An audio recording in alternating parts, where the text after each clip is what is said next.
was me being angry. I don't like fucking Adam's attitude today. Hey, welcome to the podcast. To my left is Maggie fucking Duarte. Sorry about the fucking. No, I like it. And and right here to my right is Adam Alexander. This is one thing that I've always had a problem. This is one thing that I've always had a problem with, just being who I am, because 90% of the time I'm high energy and just like, just welcoming and friendly and stuff like that. Is when I have bad days, I feel like, and this isn't a complaint or anything, this is just me speaking, I'm saying what's Here up. It comes. I feel like I'm suffering from always being happy. So when I have like a day where I don't want to be approached, everybody like one somebody's like, "Hey, what's going on, man?" I'm like, "Oh, it's not today, not today." You see what I mean? Yeah. Oh man, here we go. Hey, do you want me to announce you like a boxer? Standing to my right, out of the mean streets of Boston, Massachusetts, Ooh, Worcestershire. weighing in at 190 pounds. I wish. I can't wait. Shut the fuck up, bitch. 190 pounds. At 5'10", 5'11", 5'10". Cruiserweight. 5'8". 5'8"? Yeah. Oh, you're a short little Mexican. 5'8", 190 pounds. 5'8" out of the mean streets of God's Boston, Massachusetts. Worcestershire. Adam Alexander. Sound good? I appreciate that. You're going to win that fight, dog. Yeah, I appreciate that. But it's Adam Panfilo. Oh, yeah. Shout out to Rogelio. Panfilo. Yeah, Panfilo Alexander. Somebody's APA? name is actually Panfilo out there, guys. Your initials is dad in Spanish, dog. Apa. Apa? Oh, really? Yes, dad. Man, I'm learning more Spanish every day. Yeah. All right. To the subject. What are we let's talking get about? right to Teofimo Lopez's fight. Oh, I didn't watch it, but I heard it was. I You seen watch the highlights. Okay, I figured you. I watched the fight. I saw the highlights. It's because I had a family at the house, and my nephews wanted to watch the UFC. And it's like a taboo in my house, but since my nephews don't come over that much, they got to see the UFC. Really? That's crazy. Yeah. How'd you feel watching the UFC? I just saw the main event because I was cooking outside the whole time. Did you enjoy it? I enjoyed the main event because I know who that guy is because Magz put me up on that dude when he fought. Izzy? Easy. Pereira. I Alex Pereira. you gotta tell me about it. It was special, bro. Like just watching the guy who can knock you out. Well, the other guy's good too, though. The other guy, but he looked like he didn't belong there. Yeah, that was a rematch. Also, that was a rematch. The first one was, I think, probably like a little bit more closer, but same thing, dude. He just got a fucking left hook out of hell, kind of like Ryan. Yeah, so it was cool to watch some different sport. You know, like I do see it. Don't get me wrong. I've been in Bellator fights. I've never been to a UFC fight, but I've been in Bellator fights in the corner. Not yet. And it's an experience, bro. It's like I'm watching something, but I don't know what to do, like what to cheer for, you know, because takedowns, kicks, you know, submissions, all that shit. I don't know. That's a different animal. And when there's no, it's just a brand difference between UFC and Bellator. Yeah. Okay. Because Organizations. I don't watch them. either. Yeah. Does the Bellator still exist? No, huh? Yeah, but I think they merged with like the PFL or something. That's right. That's why Liz is in there. Yeah. Okay. She's fighting. I talked to her briefly, and it was cool to kind of like pick her brain for a couple minutes, and she mentioned that she likes it because they have like a season. So, but she's constantly fighting. Staying busy. So she's gonna fight again in August, and she likes it because it keeps her goal driven and not like fucking wondering what How do boxers? Wait, before you, Liz Carmucha, bro. Yeah. I don't know how if we realize how fortunate we are to have her in the gym. That young lady, the first time the UFC put girl fights on, I think she was the first one. It was her. She Ronda was Rousey. fighting Ronda Rousey. Yeah, she's really? part of And women's she did MMA fucking history. good. She got caught. Yeah. No, she got armbar, right? She got armbarred. But she had Liz in the leg again. She had her in a hole. And Liz took her back. Yeah. She took her back, and she was like on her like a backpack, and she like neck cranked the fuck out of her. So it wasn't under the chin. It was like right here. And I don't know how the fuck Ronda got out of that shit, to be honest with you. But yeah, she's part of women's MMA history, and I think it's really dope. And to watch her where she's at right now in the Bellator and PFL, she's still fighting. And Mrs. Rousey is done. Yeah, she's done. One thing I have watched Liz's fights, and one thing that always gets me with her is her sportsmanship. Mm-hmm. Oh, she's Like, the way she is in the gym is the way she is with her opponents. Yeah, she's such a kind, Very person. approachable. One time, very approachable. One time we had a guy named Cobra. He couldn't make weight. Oh yeah. And Maggie was with him trying to cut the weight and Cobra. And Liz came on, bro, and just gave him advice and what to do. And she was very hands-on. And I already respected her, but for her to go out of her way and try to help out Cobra, make the weight, She's just a class act, bro. She's one badass fighter. And For sure. that's She like- stays in the gym, dude. She stays ready. And that's the consistent theme with a lot of the pros at our gym, or a lot of the high level amateur guys, is just the approachability, the dedication to the gym. They have to. It's part of, the philosophy of being humble, Mm-hmm. Yeah, no, they match it 100%. What are you gonna say about some other fight before I interrupted you? We're talking about Teofimo. Teofimo? Nope. I was before Teofimo. Oh, but what is it like for a fighter to be training, hoping for a fight? Like they don't have a fight on the calendar, but they're training anyway. It happens to everybody, bro. Yeah, no. It's like you just like. It's like this. You gotta stay ready. You can't get ready because when you get that call, it's not for your best interest. Mm-hmm. That call's gonna come within 10 days, sometimes a week notice. I've seen fights where they get fucking 3-4 day notice. Like Yep. De Los Santos. Yeah, And look at what he did to Rayo. and when you're ready, you're gonna be. You gotta know how to. For that, you have to have a real good coach, and you have to be a listener as a fighter. You can't peak out all the time because you can't go 100% all the time. You got to stay within like 70, 60%. Stay there, so when you have to get ready for that fight, you're there. Because your opponent, it's like a double dagger, bro. Like you take the fight, it's a risk, but it's a risk for your opponent too because he didn't prepare for you. Mm-hmm. So you get that short notice call. It affects him too. Not all the times are you gonna win when you Right. get a short notice call. Okay. It's and I think it's at least we, like to have the guys there Monday through Friday. Right. And I've seen them all. Like Go ahead. I've seen them all working as though they have a fight Yes. next week. And There's that's always shit to learn. You could be learning Yeah. things. I always feel bad like when, for example, I'm just throwing names out there when CC and Kyle have a fight, and all the guys walk in the gym and they ask Jose, "When is your fight?" And I was like, "Shut the fuck up! Just worry about yourself, dog." Like because I'm working on a fight for him. I'm always working on fights for all of them. It's just it's difficult when you're not signed or you're not with the big promoter. that's It's a grind. yeah, exactly. So you have to love this shit, bro, because there is absolutely gonna be downtime, whether you're in the all the way up in the top or all the way at the bottom of the totem pole. The guys all the way at the top, obviously they're making a shit ton more money, but they only fight like once or twice a fucking year. So there's gonna be downtime, and meanwhile, it's always good to be mastering your craft. How long have you had a fighter just training before, in the hopes of getting a fight? Probably Kyle. 4 or 5 months, 6 months, like sometimes. Really? Just every day? Because Kyle had fights, but they fell through. Right. would No, fall Kyle through. last year Fall just have fight, fall through. It wasn't on purpose. It just happened that way. But Kyle's that one dangerous white boy dog right here. Look, I'm wearing the shirt right now. Kyle Irwin. But and that takes a very strong mindset too, man, because like I mentioned with Liz, it's like she's stoked because she has something to work towards consistently and constantly, right? Mm-hmm. So fighters they need that. They really do, because it's really easy to get in your head. It's like, fuck, I just want to fight. I just want to fight. You start thinking, you start having thoughts that come to you like, man, it's been a while. I don't know, like I don't remember what it's like to feel that shot with the 8-ounce, 10-ounce gloves. I don't know if I'm gonna get my timing. You start all these fucking ideas, ring rust, and that can be a myth in itself, right? But it can fuck with your head too. So you gotta be very mentally strong to fucking keep your head on straight while you have that downtime. Okay. One thing I wanted to ask you guys about this, because there's a new training tool in baseball where say the Cubs are playing the Red Sox. Mm-hmm. There's a machine that will show the Cubs a virtual pitcher from the Red Sox that matches every pitcher that the Red Sox has. That's so it's like crazy. So you can go to bat and in the machine you'll just say give me. That's fucking cheating, dog. Right.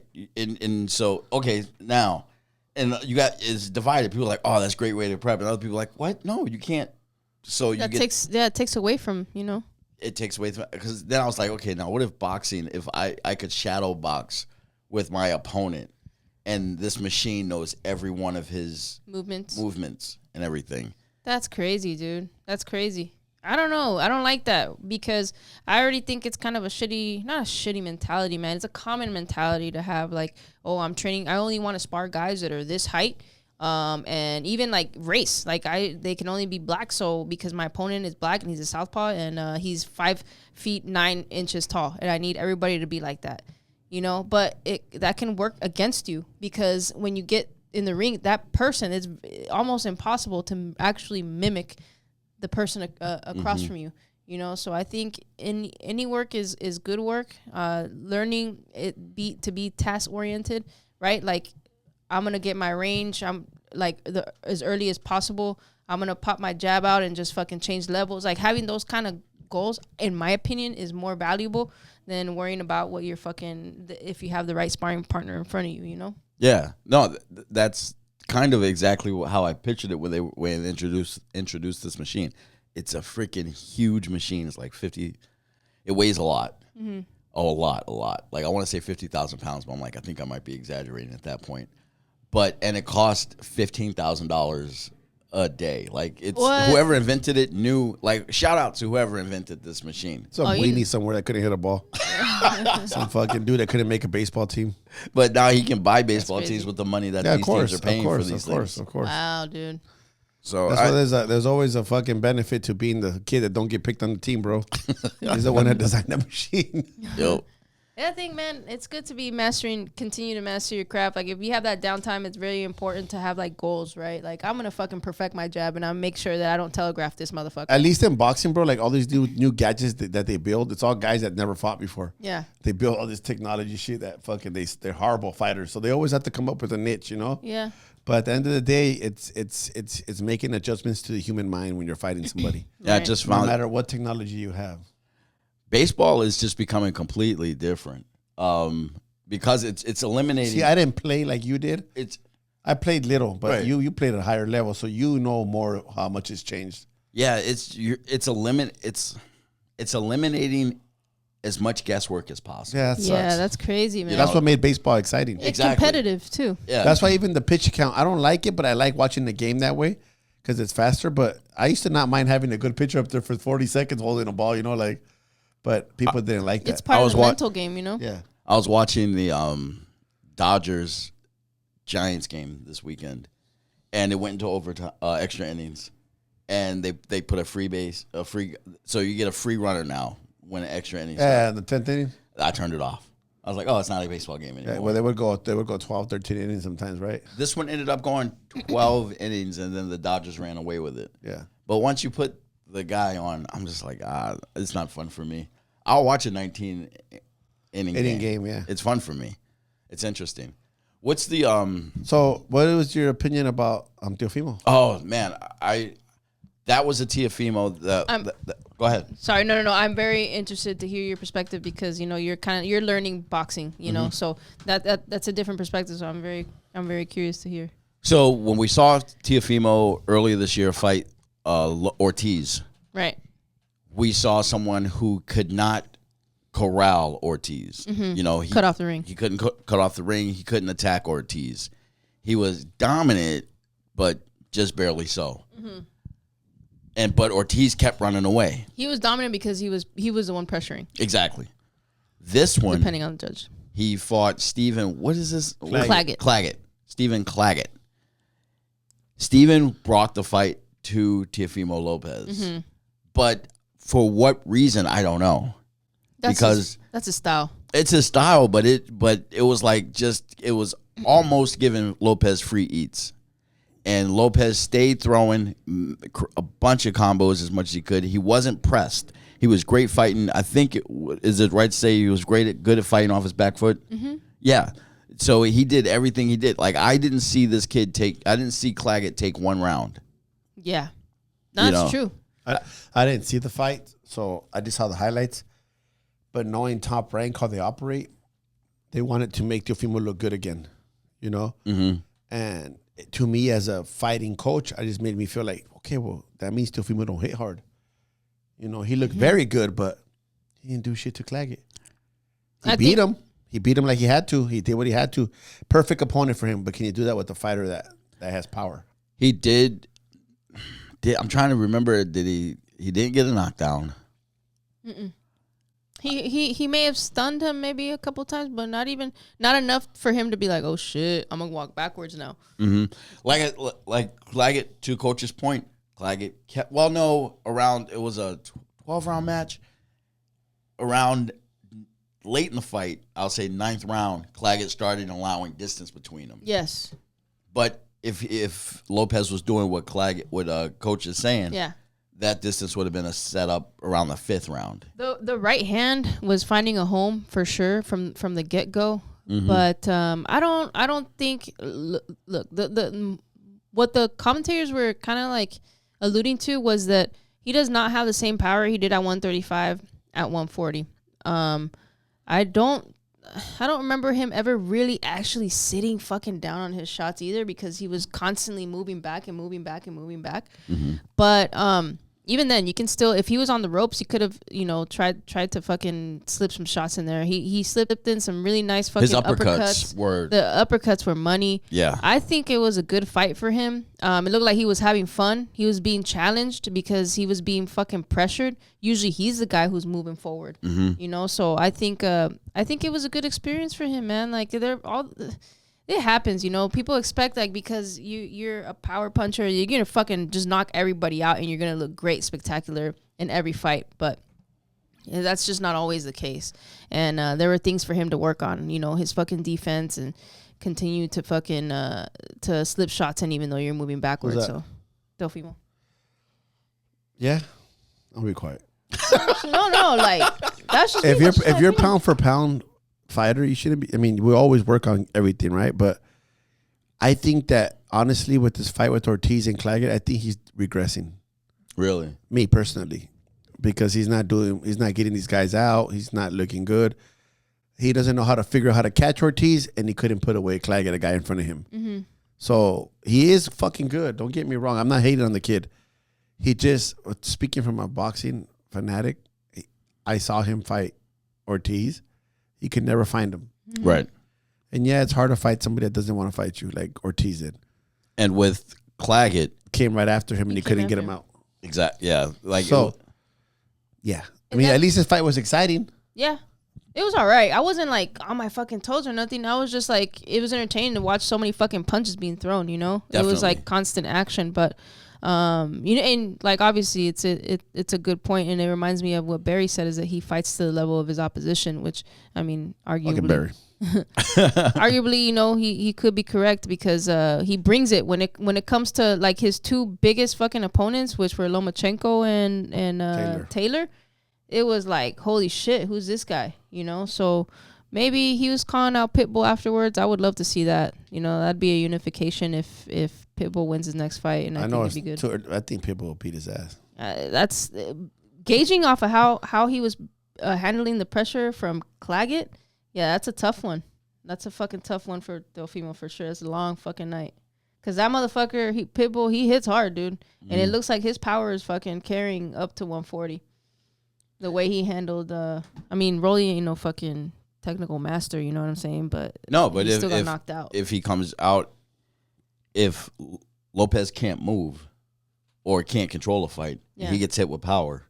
Yeah, there's only one result. Yeah, and Pitbull is definitely, in my opinion, more technically or fucking defensively sound than Claggett, and he's also gonna try and set you up, So I think that is a. I would love to see that fight. But I think that's a long night for Delfimo for sure. Okay. Yeah. So this is my favorite question after every fight is like, who's next? Like, did I hear Shakur's name? Right? Yes, Shakur, and he's calling out Terrence for some reason, huh? Somebody told me Shakur was fighting on the 6th, of July. Who's he fighting? I don't even know. I would imagine it would be a similar fight. I don't remember who was a lopsided fight. He wants to prove something. Hopefully, he comes out of his safety cocoon and starts engaging a little more. He's gonna have to. If he wants to make the big numbers. Yeah, because that's a real big problem. Is that you gotta play his into last it, fight man. Was so boring. Yeah. Oh, is that kid's Armenian? Let me see. I didn't know if he was the one who was fighting an Armenian or Keyshawn, because Keyshawn's fighting somebody too. Oh, but that fight's in Newark. See, they're always trying to. Never mind. Why? Okay. Because that's his hometown. That's his hometown. Oh, okay, so he's click on him. They're putting him a guy 12-1, bro. Like, come on, man. Yeah. Who smiles? Hey, Armenians are fucking tough. No, Though. But 12-1, bro. Like, Yeah, He just got early. here. Yeah, he's. Yeah, think about it. That's 2 fights away from Habib. that's true. What? I wonder if he got some sort of fucking amateur. He lost to Frank Martin, and that's it. Dang. UD. Mm-hmm. Yep. So, what would you look for? Matter of fact, that's this weekend. Okay, so what? It is. What are you looking for from Shakur? Something A better sensational, bro. performance. Yeah, go out there and engage a little bit. I don't need him to get a knockout. I just need him to engage a little bit, man. His fight against Oscar Valdez was good in my opinion. You know. What was his last fight? Who did he fight? He beat, but it was a boring ass fight. Dos Santos was the name. Which one? Shakur's last fight. Yeah, his last one was Yeah, it was against it was De Los Santos. Santos. I think he should just fucking fight him again, dude, and put on a better performance. So this one is power. What? Who? Is Shakur a power puncher? No. No. Okay. No, and Armenians are rugged, so I don't think he's gonna knock him out, dude. Okay. Yeah. So there's just, I mean, so who is showing this fight? This isn't Top Rank. Top Rank, yeah. This is not pay. Like now in my head, I can kind of No, tell he's not a pay-per-view who's gonna guy be on yet. top. Who's gonna be on top? There's only like a few pay-per-view names Yeah. now. Literally like a handful. Yeah. And that young man, I forget his name all the time. We were talking boxing yesterday. And he's the one that told me that Shakur was fighting tomorrow. And he's like, fighting on this weekend. And I go, yeah, man, you know, these guys all should be fighting. Like, he goes, they need to start calling everybody out. I go, no, it's not about them calling out. It's about the promoters. They work for the promoters. I go, no. Trevor. The promoters work for them. I said, they work for the promoters. I said, in that case, they would fight whoever they wanted to. Right. He's like, but they could start demanding. I said, you can't demand nothing when you don't pull numbers. Yeah. There's only few guys that could demand stuff. Canelo, Crawford, Tank, you know, not them, even Ryan Garcia. They can do that. They can, Fury. Yes. There's few guys that can do whatever they want, fight whoever they want. Other than that, nobody else can really fight anybody. Right. Yep. Those fucking. You pull those the numbers, you man. can do whatever you want, bro. If you don't Asses pull and numbers, you don't seats. do nothing. That's Very true. gotta be such, I mean. That's why you got to play the game. And Shakur wasn't up for it for a while. He was against it. Like, you're going to turn people against you saying shit like that. Like, oh, fuck the audience. I ain't here for the fans. They're paying for the fights, bro. Motherfucker. You have to, that has to be such, like, if a boxer wants to say that. Well, I remember in the early 90s, Charles Barkley did the whole I'm not a role model thing. Mm-hmm. You have to be good enough to say, I'm not here for the fans. And I do like basketball, just fucking around with these guys. I know who Charles Barkley is. I didn't even think about it. I was like, oh, no, that's No, basketball. I do love over here. basketball. Yeah, last week. I'm just playing around because basketball, I had nothing to cheer for. There's nobody from San Diego on playing basketball. So you know, Since the Clippers, dog, back in 1980 Yeah, I was about to say, something. if I were to be a fan of basketball, it'd be Clippers because they were from San Diego originally. Okay, no, most San Diego fans are Lakers. But aside from that, going back to Shakur saying, I'm not a fan. I mean, I'm not for the fans. Like, you have to, low key, you can say that if you're actually for the fans. Like, if you're like, let's just say in his height, the Bronze Bomber said that. Mm-hmm. He's like, I'm not here for the fans. I'm just here to fight. Everybody be like, yeah. You know, he puts on a great fight. He doesn't have to worry about that side of the business. Put it on a show by knocking people out, yeah. Right, but if you don't put on a show, you can't say that. So it's kind of like you have to kind of be doing reverse psychology on your audience. And it's crazy, man. He chose the wrong fucking day because it was fucking Formula One week in Vegas. Like, he just said that because that was fear coming out of him. He knows he doesn't engage because he's he's afraid of engage. Yes. Because come on. We all know. We all want to fight for recognition. We all want to fight for the cheers. We all want to fight to people tell us we did a good job. It all feels good, bro. For him to say, nah, I don't do it for the fans. Shut up, fool. You do. Yeah. And of course, nobody wants to get knocked the fuck out, dude. So that's understandable. But, you know, you got to find your, like you said, you were talking about niches earlier. You got to find your niche, dude. I respect that fool more if he said, man, I tried, man. This guy's so strong. Yeah. I didn't want to make a mistake and get clipped. I did everything I could. You know, he was a bet, you know? Mm-hmm. That's true. One of the Charlo brothers, they've been real quiet this year. I think they've been quiet for the last 2 years, though. One of them fought last year. Who they fight? Which one? Two of them fought. One of them fought Canelo, and then one of them The one fought fought Canelo. Benavidez. He went up to fight Canelo, and then after that fight, he's like, "Nah, I'm going back down." Like I was like, I respect that guy. Yeah. You know, no excuses after the fight, just straight. Yeah, I'm not strong enough to fight strong enough to fight at this weight. That's good. I really hope Shakur. It's weird what you hope for with boxers versus what you hope for in any other sport. Yeah. I have this ongoing conversation with a couple friends of mine about what's a sport and what's not a sport. And it really fucks up my FYP because I'll find it. The fuck is FYP? Oh, FYP, For You page on social media, like what it puts out there. Because lately I've come across hobby horsing. Huh? What's that? Okay. Hobby horsing is an absolutely... Is that the fucking equestrian shit on a fucking fake horse? Yes. It is, huh? Yeah. That shit is fucking weird. I forgot to send it to you. It is dead ass. That shit fucking, I was like, what is this, dude? It's like a stick, a horse on a stick, and... That's what all Mexican kids did at 2-3 years old, dog. Yeah, but I didn't know that. No, but like, is, these are grown women doing this shit. Yeah, it's crazy.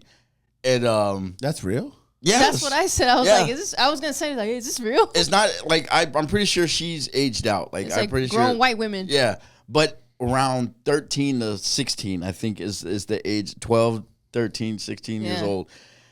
Because I remember you showed me like the little girls when they start to do I don't remember what it's called, but like they're doing the synchronized shit. Escaramuzas. Yeah. They're like, I was like, oh, that's cute. You know, they're not Yeah. horses yet. They, They're but, like 3. yeah, they're little. But no, these are like grown like women fucking doing equestrian on a fake horse. I was like, what? So if you like when you see this, you're just like my heart goes out to like the family. Like I'm like, there's got to be a disconnect. Like, how is this a thing? How is this not a mental health Not gonna red lie, flag? dude. I was like, a lot of people were talking shit in the comments, but I found it impressive that you can jump that Oh. high with a fucking. See, that's why I'm thinking put them on track team because they have to jump over the. Yeah, it's like a hurdle, It's like and you're riding the horse. The Can said your horse knock you off or what? So what? So like when I watch boxing, it's kind of like watching that. It's like how do you root for the boxer? Yeah. Not to just have a good match, Yeah. but just kind of perform outside himself so he can become a draw that he needs to, so they can get we as the fans can get better fights, can get more fights. Yeah. You know what I mean? Because Teofimo Lopez, like I love that kid. He's one of my favorite fighters, but seeing him fight on Top Rank on ESPN, I know that's not a destination. I know that he can be, I know he wants to be better. Sometimes a little crazy don't sell either, bro. It's too crazy. You're a little too crazy, yeah. So a little he out does there. not attractive, bro. Like you have to relate to the fighter. Yeah, yeah. And not the average person is crazy, We all have a little crazy, but not that fucking much. I think that's why Ryan has blown up is because the youth does Yeah. fucking identify a lot with him. You know what I'm saying? Like, yeah, he's fucking out there, but a lot of the youth is too. But he had his base before he went crazy. But then Ryan, I'm gonna sound like I'm defending him. Sorry, Probably. Sorry. He is crazy. I'm not gonna say His mental health is not where it should be. no, but he still connects Yes. and he performs. Yeah. That's A true. little bit of drugs in his body, but he does. Allegedly. Allegedly. No, I'm pretty. That's allegedly. So yeah, I threw him under the bus on that one. Nah, you see, when you say allegedly, you talk I went like this. you talk about Air quotes. about what? Air quotes. No, you talk about Ryan Garcia the way I talk about O.J. Simpson. Oh yeah. He didn't do it. didn't do it. Exactly, he didn't do it. I'll be like, nah. I'll be like, allegedly. Yeah. That's still my boy. Exactly. Still rush for 2,000 yards. I like that Bronco. Exactly. BET Awards, they were this weekend, and they gave OJ a tribute. no What? way. I just read it. I read it that I They have took not. OJ back? I have not looked at it. I have not looked at it to see what I this want to tribute watch went. that now, dog. But I'm gonna have to go look at that because I was like, whoa, that's like I've never had a lot of respect for BET, but this would definitely get me back on the. Yeah, BET when went. he was allegedly killing white women, they definitely disowned him. You went on a Damn, sound spree. like he's guilty. Yeah, she's like when he was alleged. Like you're not using the word allegedly right. Allegedly killing white women. When he When he was wrongly allegedly- accused for killing somebody, Who was a white who woman? was a white woman. You gotta be like a lawyer, dog. And it was a guy. There was another guy there. Like poor Ron Goldman. He couldn't defend himself, so that was We even. didn't know if he identified as a man. But here the word is allegedly. Yeah. So to go back to boxing, I'm trying to. Can I talk about something real quick? You can talk about whatever you want. There was a kid that fought this weekend named Bam Rodriguez. He fought a guy who was on the top pound for about 10 years. His name is Juan Estrada. Juan Francisco Estrada, they call him El Gallito. This kid knocked him out, and he's knocked out. He's the youngest kid in the pound for pound rankings, and he's only 24. 24. Youngest kid in the pound for pound Rankings. Okay. I'm gonna play that role again because I am that role. Go ahead. Explain the pound for pound. The pound for pound is, if you're even considered for it, that means you're one of the best fighters in the world. Okay, that means you have to beat numerous champions. Depends how you get placed there by, I don't know if it's writers or who the fuck does it. Fight writers and fighters. Subjective. Yeah, but if you even talked about in the top 10, dude, you're like the best. Yeah. Everybody in that ranking is Fury, Usyk, Fury, Canelo, Crawford, Inoue. Davis, Inoue. All those Lomachenko. Those guys are all plus 30. Yeah. This kid's only 24, bro. He's 24. And he is beating everybody's For ass. real. I don't know how old Inoue is, but I don't think he's like 32, no? Yeah, I think 30, yeah. I think maybe early 30s, late 20s. Very impressive, man. That kid is so beautiful to watch. And he wasn't on the whose card? He was on a different promotion. He was on the Matchroom. Oh, it's on Matchroom. Matchroom, yeah. Was that YouTube? Matchroom. Zone. That's the Zone. Yeah. Okay. Yeah, I had to cancel my DAZN. I kind of got turned off on him because I'm going to be honest. We were at the Canelo fight against Triple G. You were there with us. He fought on the undercard. He did? Remember? He fought. Oh, He was kind of boring. He was a co-main, right? Yeah, he was a co-main. I totally forgot about that. He fought that day. He didn't perform well that day. He won, but he didn't perform well. I forgot. I totally forgot about that. Ammo fought that day too. Ammo. Yeah, I remember that. Yeah. Now I do. So that's the fight I was turned off on. But we all have bad fights, you know. Mm-hmm. And he came back and he started beating champion. Everybody he's beat was in the elites. Mm-hmm. The guy he just beat was one of the best pound for pound for years, bro. He was in that rank before Crawford, before everybody. Estrada was always there for a while. He did such, man. It's so incredible, and his fucking footwork is just, I don't know. To me, Juan came into that fight with 41, 46 fights. Oh shit! Like you don't have fucking two losses. Yeah, He was 44 and 2. Some outrageous, dude. It's crazy. You hardly hear those numbers nowadays. You know. So you have the pound for pound rankings right here. Look at. Yep, Usyk's top. Oh no, that's the world champions. I'm sorry, that's the world champions in all the divisions. Every weight. Yeah. Most followed. Devin Haney's still there. See, Bam Rodriguez is right there.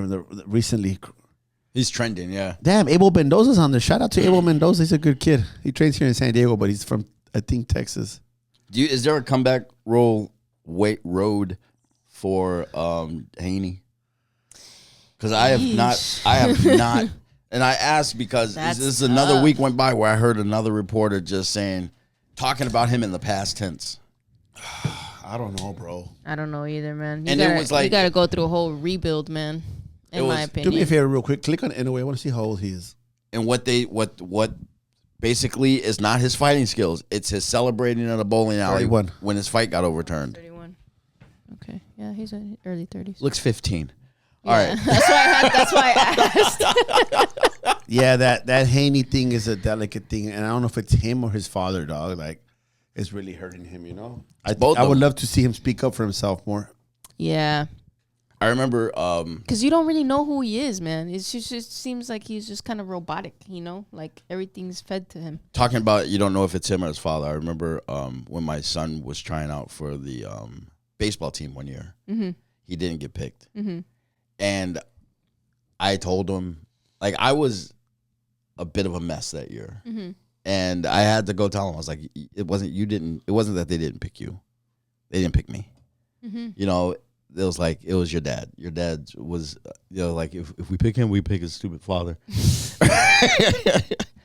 And that's kind of like what we're always talking about is like they look at what's going on with you, you know? And so we say, I don't know if it's him or it's his father. It's definitely his father, mm-hmm. you know? And I think you can create a fucking shitty, I don't have the word, but maybe a shitty outlook on your kids by you acting like a fool. You know what I mean? I do think that's possible, man. Yeah, no, my dad did it. I never got in trouble in school past the point of having to have a meeting with my parents.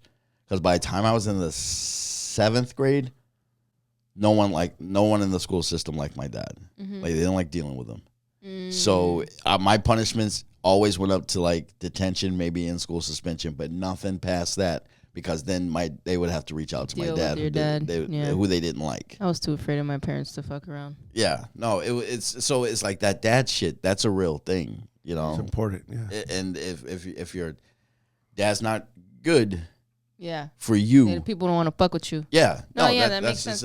I see it. How do you feel about kids getting cut from baseball teams? Not making the team, I mean. Do you like that or no? Yeah, I think football, it made sense when I was a kid that football was the only sport where everybody made the team. Because you need like 55 kids to right. you know, to field the team. But yeah, the basketball team, they had cuts. And also track and field. Everybody got to play track and field. So when Cisco, but baseball, I got cut from a baseball team. When Cisco played Little League, he was gonna go try out. Wait, let me tell you. Okay. When Cisco was gonna try out for the baseball team, I started training him, practicing with him hard.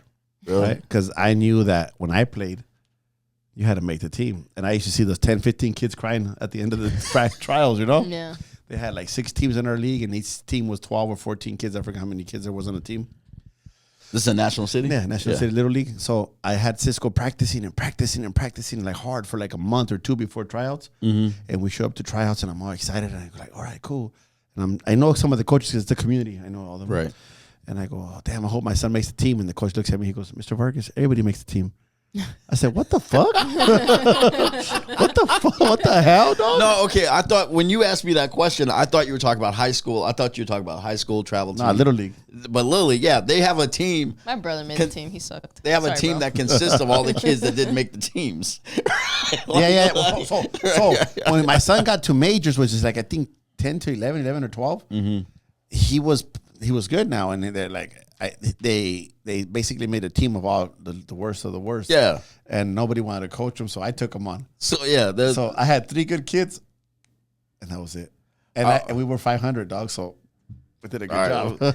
And I was playing when I was, I think 30s. I was in my late 30s. I was playing adult fast pitch in a wood bat league, and the ones of us, like, it was my first year, and I didn't get picked, and a bunch of us guys adults who didn't get picked, we circled up and we just said, hey, what are we gonna call ourselves? The replacements? Right? No, we honestly, bench warmers. No, we chose the Padres.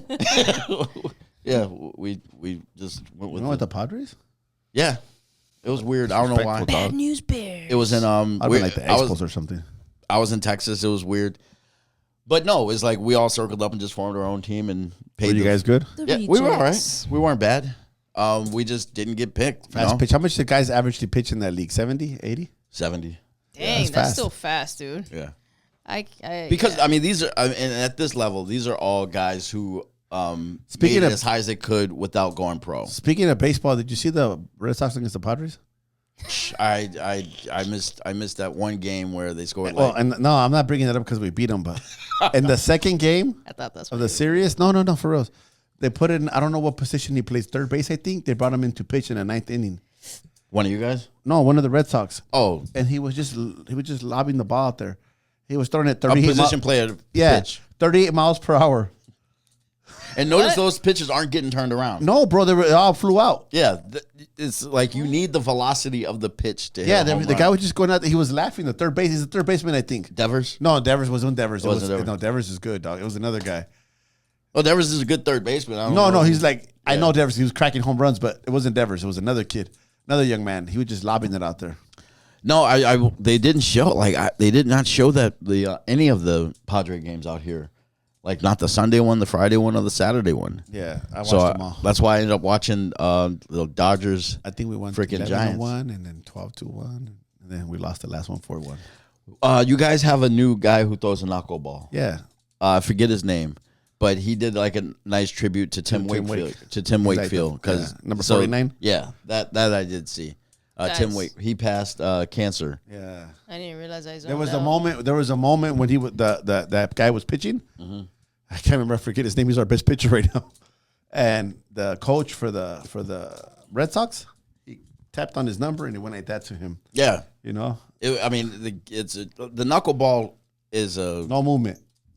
It's an insanely ridiculous pitch. Yeah. And it's hard to catch it too, obviously. The catcher dropped like three of them. Yeah.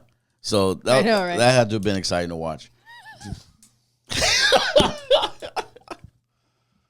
All right. Once we slide over to baseball, it's time to wrap it up. My favorite pitch is the slider. Slide it into first, and you feel something burst. I don't even. Anyway. Yeah. Like.